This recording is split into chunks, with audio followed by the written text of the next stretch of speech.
You see, a lot of people don't understand life. You'll see even in video games and cartoons, there are people who are trying to subtly, and perhaps not so subtly as well, explain to you that criminals run society.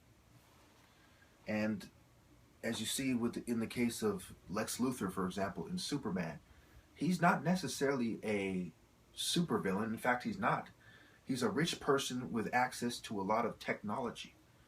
So, it's pretty much based on reality. Now let's look at this for a second. We live in a criminal society where organized criminals tend to come out on top. People with less than honest and less than noble aims basically get their way with politicians and with the rest of the country. And we go into wars that we shouldn't fight. We make policies we shouldn't have because of a bunch of ignominious, lowly, unscrupulous, godless people. So what you see with the worst criminals in society, the organized crime, the various organized crime factions, there's a myriad of the different forms of organized crime, the myriad of organized criminals. Okay? What do you see with this? Well, you see them diversify. Say it with me. Diversify their capital or their money, their blood money. Now ask yourselves, what kind of educated people would help a bunch of criminals invest and launder their blood money? What kind of unscrupulous, immoral, dishonorable, honorless fools, heartless, ruthless, quote-unquote scholars and experts would help these evil people, to blend into society, to invest in various sectors of society, especially the pharmaceutical sector, because it's the most profitable. But we'll try not to talk about that in this video. Well, it goes back to spiritual bottom feeders, right? A devout Christian wouldn't do that. A truly devout Muslim would not do that. They simply would not. So whether you believe it is happening by design, as I do, or it is just the natural tendency in certain systems such as crony capitalism, bankism, if you will, as Max Kaiser, for example, has called it, what you see is that criminals run the whole show. And there are people who aren't necessarily as ruthless, who aren't necessarily as extreme as they are, but they are helping them. Think about all the businesses that the mafia owns. For example, the Italian mafia, the Commission, the Five Families. They owned restaurants, garbage disposals, city services, and so on and so forth. Okay? Now think about all the people they killed. They owned construction companies because typically they would have mass graves and then put a building on top of it, right? They were extremists.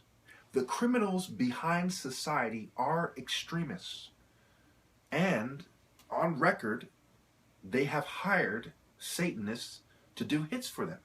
Or at least people who go through the motions of being Satanists, or who have joined openly satanic groups such as the Aryan Brotherhood, doing hits for La Cosa Nostra, on record. So there are Satanists everywhere, and there are criminals everywhere, and they collaborate because in the so-called criminal underworld, there isn't too many types of people for them to turn to. They can only turn to those who are willing to work with them. Someone such as myself, for example, is not willing to work with them. So Satanists are everywhere and criminals are everywhere. And you'll find that in many institutions they downplay the amount of criminals that are in their institutions and groups and entities. But they almost always acknowledge that they exist. They'll say that we have our bad apples, or that the same amount of criminals that there are in society, there exist in the police department, and so on and so forth. So ask yourself, well, if these secret societies, for example, the Masons, aren't so bad, then how did they rise to riches in a ruthless dog-eat-dog system, such as crony capitalism? They must have collaborated with criminals. They must be materialistic. And a lot of people say, well, they did charity. How many, typically the mafia gives money to the church. Does that automatically mean that they are a benevolent group? Of course not. Of course not. So I hope this kind of puts things into perspective for you. That when you have criminal groups that diversify, that means they're collaborating with different businesses, they're the investors, and different people have opened their arms to them and said, you know what, we know who you are, we know you're a criminal, we're not going to play with your money, and we are glad that you chose to do business with us. The Yakuza, for example, is organized crime that is basically accepted as a legitimate business group in the eyes of the Japanese government. Okay, so what I think is amazing to me, it's just crazy. It's hard to come to terms with it. That I find myself having to convince people that criminals run society, and that to be extra successful in a society such as this pretty much is the same as being a criminal. When you set up a system like a Babylonian system or a satanic system, the worst demons and the worst devils become the worst criminals, and they are the most successful people. Now, of course, there are exceptions to the rules. There's always exceptions, okay? I know there's a lot of rich people who don't like what I'm saying. There's not much I can do about that. I'm going to tell the truth. And it's very sad that, I have to explain it like this, but it needs to be said.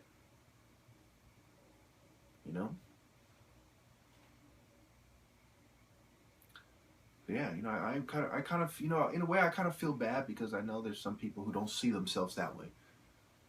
And a lot of times in life, if you don't reflect as much as I do, for example, you don't really see what you've become. If you don't meditate on what you're doing and always ask yourself, are you any better than the satanic scum, for example? And that leads me to my last point, but I'll get there in a second. If you don't do that, then perhaps you don't see what you've become, and you say, hey, just because I'm rich doesn't mean I'm a bad person. And then you get real offensive, but you don't look inside yourself. So when these people see me talk in a very sophisticated manner, how can they then say that there's something wrong with me, or, that I'm wrong? And you're starting to see the trolls move away from that, and now they've started with another angle where they say, no one cares what you have to say. So first they tried to say that I'm crazy and try to set me up to go to the psych ward. Now they've kind of backtracked and say, you know what, we need to try something else, which has basically proven my point pretty much beyond any doubt. Damn near.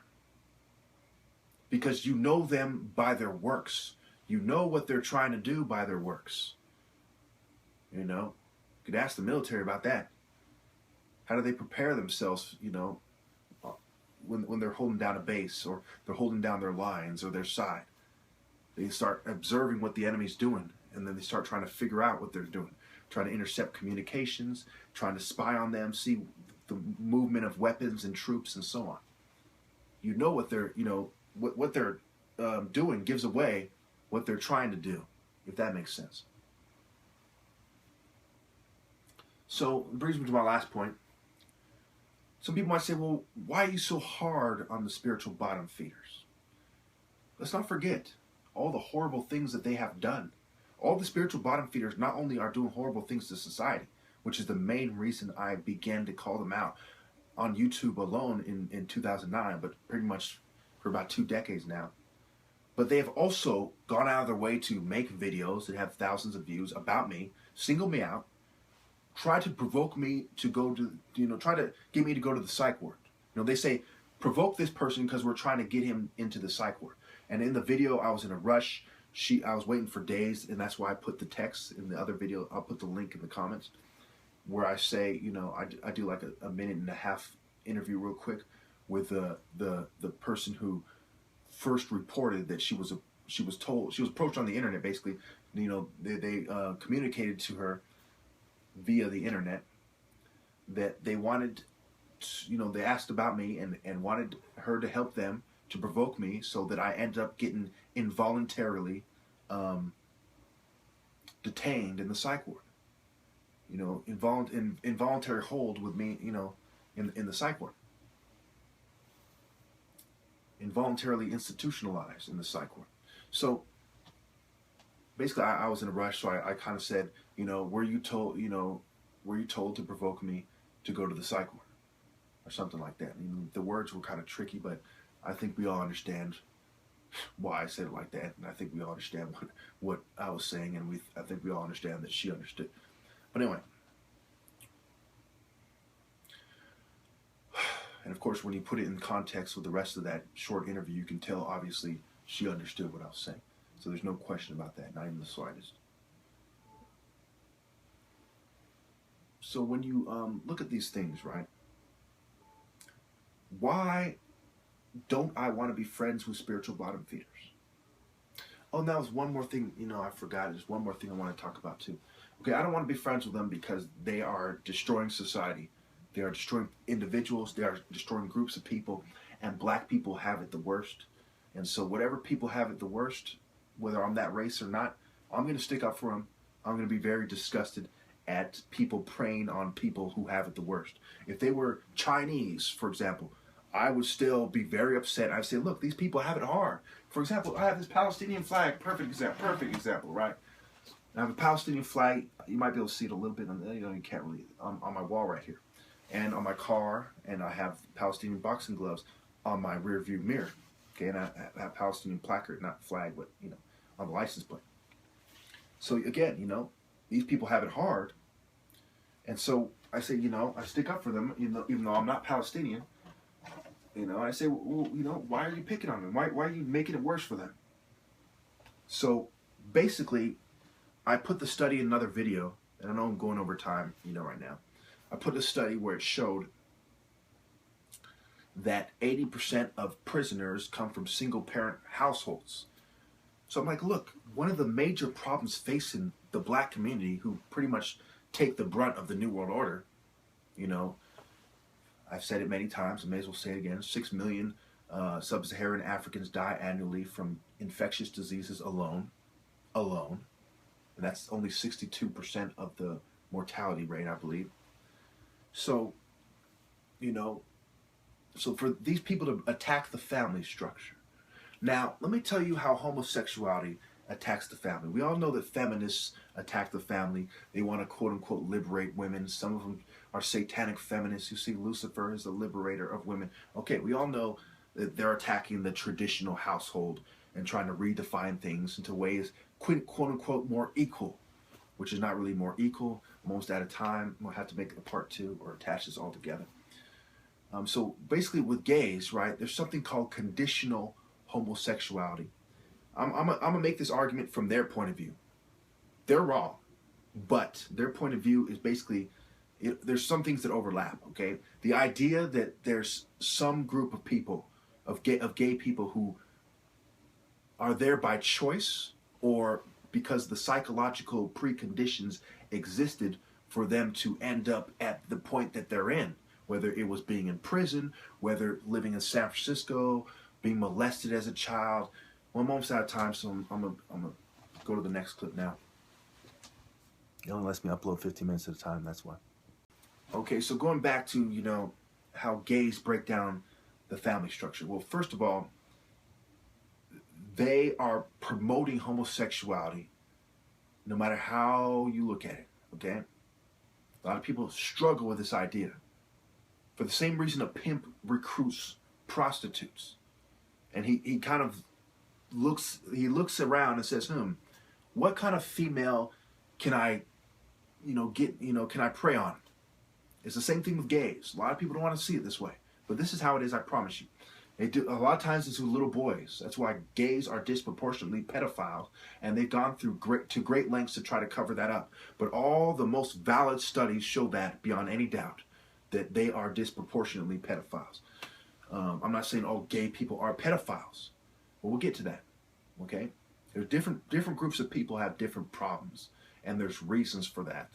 And if you look at them in the most humane way and say we're all people and people have different problems based on what type of person they are, they're more prone to certain types of misbehavior. Okay, but anyway, they basically recruit little boys in many cases. You hear about the gay priests, right, who rape altar boys and so on. What you don't hear about is the other side of the story. Is not all those altar boys reported to the police. Some of them grow up to be the gay lover of their mentor. Some of them find another guy their age after they outgrow their gay, some of them like it. And there's a lot, a lot of things people don't know. There's a lot more rape like that than people think there is. There's people who don't report it because they like it. Okay? I know it's disgusting, but, it has to be said. All right. So, basically, gays have no problem creating the preconditions for conditional, quote-unquote, homosexuals to exist. Conditional meaning, under the right conditions, they're gay, otherwise they would have been straight. Now, obviously, two gay men, two lesbian women can't have a child. And of course, they're coming up with this artificial insemination, but that's destroying the traditional family structure and trying to replace it with something sick and twisted. I don't want to go on and on about that, but I am completely against that. But and that right now is something in the future. We can kind of put that aside and say, we'll cross that bridge when we come to it. We'll address that argument, in a way it needs to be addressed, but it's not as important as what's going on right now in a lot of ways. Okay, which is that it's attacking the family structure. You see a lot of black abortions, a lot of black people dying from violence and hypertension and problems that are more likely to, they're more often found in black communities than other communities, for instance. So they must be addressed, especially because these are the most victimized people in the entire fucking world. Black people in general. So, basically, gays have teamed up with feminists on the left. You might call them libtards, leftists, whatever. Democrats.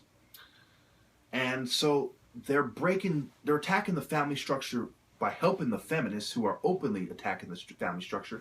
Then they are kind of sneak attacking it themselves by turning out, quote unquote, or trying to influence people to be gay. All right? For the same reason when you have a crush on a woman, say you're a guy, right? You have a crush on a woman. You're trying to win her over. Oh, don't think for 1 second that gays don't try to win straight men over. They do it all the time. And not all rapes of little kids are reported. Some little kids like it and it fucks with their head and they end up being quote-unquote conditional homosexuals later in life. So I'm out of memory on my phone, so make a long story short, the spiritual bottom feeders work together to break down the family structure. That's why I'm not nice to them. That's why, I even started to make a video where I was being nicer to them and trying to apologize to any of them who might be less bad, but I decided no. They're my enemies. They're the enemies of humanity. You don't see them speaking out against those of them who are doing this. So what do you call that? Why aren't they speaking out against those of them who are doing this? Why are gays trying to cover up that they're disproportionately pedophiles instead of speaking out against gays who do this? Why aren't any of these people, speaking out against people breaking down the family? Obviously, they don't have a problem with it. Obviously, they're okay with it. Obviously, their self-interests are more important than the interests of all of humanity. How dare they call themselves humanists? I'm going to leave it there.